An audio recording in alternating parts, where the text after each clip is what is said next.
रहीम अस्सलाम वालेकुम।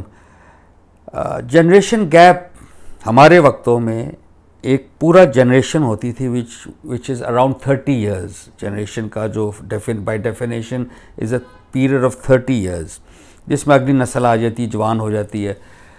तो आज के ज़माने में मैं देखता हूँ कि it's not 30 years, it's various from one child to the next child. तो एल्डर चाइल्ड है, फिर जो आपका यंगस्टर पैदा हुआ उससे youngster, every child is sharper, wittier and computer, because it's all computer age, so they are more computer savvy than their elder siblings. ये आज के दौर में मैंने नोट किया है कि जो कि हम वहम व गुमान में हमारे नहीं होता था, ये लेते हैं गैप ईयर कि जी ओ लेवल्स किया, ए लेवल्स किया, जी हम गैप ईयर लेंगे 1 year, we won't do anything, we just stay at home and we want to discover ourselves perhaps, we just want to see क्या मैंने करना है लाइफ में। तो अगर हम ये अपने वालिदैन को कहते वो तो हमारी अच्छी छितरौल हो जाती मेरे ख्याल में। तो लेकिन ये बड़ा फैंटास्टिक है, ये जो younger generation is very, they are just fantastic and I enjoy the new things that I come up with.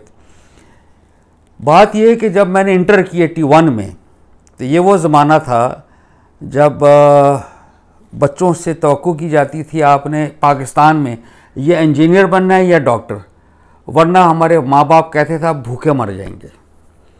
तो मैं तो शरीफ आदमी था, मैं तो पढ़ा के मैं इंजीनियर बन गया। और एनीवे बात जो मैंने आपसे बयान करनी है कि 81 में जब मैंने इंटर की, तो उस ज़माने में इंजीनियरिंग यूनिवर्सिटी यूएटी लाहौर के एडमिशन्स तकरीबन 2 साल लेट होते थे, पौने 2 साल लेट। उसकी वजह थी 1977 में जो इलेक्शंस हुए थे भुट्टो के, जिसे भुट्टो साहब जीत गए थे, फिर धांधली हुई, उनको पकड़े गए, जो भी हुआ। तो उस साल इंटर का एग्ज़ाम बजाय मार्च के या अप्रैल के वो सितंबर में हुआ। वो बैकलॉग चलता रहा। और आपको पता हमारे मुल्क की एजुकेशन तो लीस्ट प्रायोरिटी है, तो वो ऐसा बैकलॉग रहा कि it took me, I did my inter in June 81, होना चाहिए था अप्रैल, वो भी पोस्टपोन हुए। और मेरा एडमिशन इन यूईटी जो मेरी फर्स्ट क्लास थी उसमें, वो फरवरी 83 में हुई। तो what I did was I joined government college Lahore, BA में मैंने एडमिशन ले लिया। और मैं इकनॉमिक्स, मैथमेटिक्स, स्टैटिस्टिक्स, वो एक टिपिकल होता था, मैथ स्टैट्स इकनॉमिक्स कहते थे, तो स्टैटिस्टिक्स ऑप्शनल थी।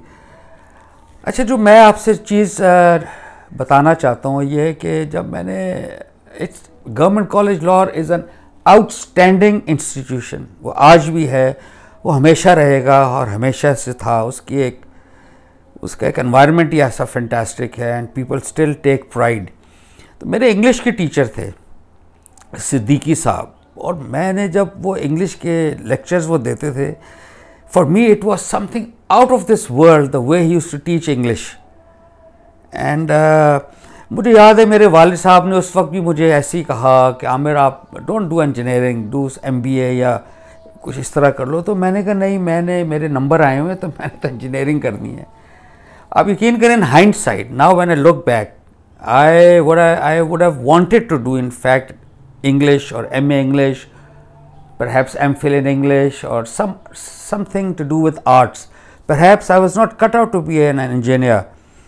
तो ये जो आज की जनरेशन है, they have these guts actually कि they can discover themselves, they can take gap years, so and they discover and move on as they want to do. I know youngsters जो हमारी अगली नस्ल के हैं कि वो कर रहे थे मेडिसिन छोड़ के, उन्होंने इंग्लिश में they did their English and they were cut out to do English actually. तो बहरहाल ये मैंने आपसे शेयर करना है, that's how life is. One should not fear, this is the message actually, one should not fear to discover oneself, one's innate intrinsic abilities and qualities and potential. अल्लाह ने सबको ये दिया है। मैं इसका बहुत बड़ा प्रोपोनेंट हूँ कि जिस चीज़ का आपका शौक़ और ज़ौक़ है, पैशन है, इंसान को वही करना चाहिए, उसी में मज़ा है एक्चुअली। तो बहरहाल ये मैंने आपसे शेयर करना था। कि गवर्नमेंट कॉलेज में, इनफैक्ट मुझे याद है उसमें गज़ेट था एक, तो रावियन उनका मैगज़ीन है, उनका एक यूज्ड टू बी स्मॉल जिसमें न्यूज़ होती थी ऑफ द कैंपस, तो I was the joint editor also of the English section. तो perhaps I had that in me, perhaps that I could have gone in that field, but I didn't, and perhaps I discovered myself very late in life. Then I'm, in my early 50s, I suppose, and now I try to fulfill the things that I wanted to do in life. Thank you. Assalamu alaikum.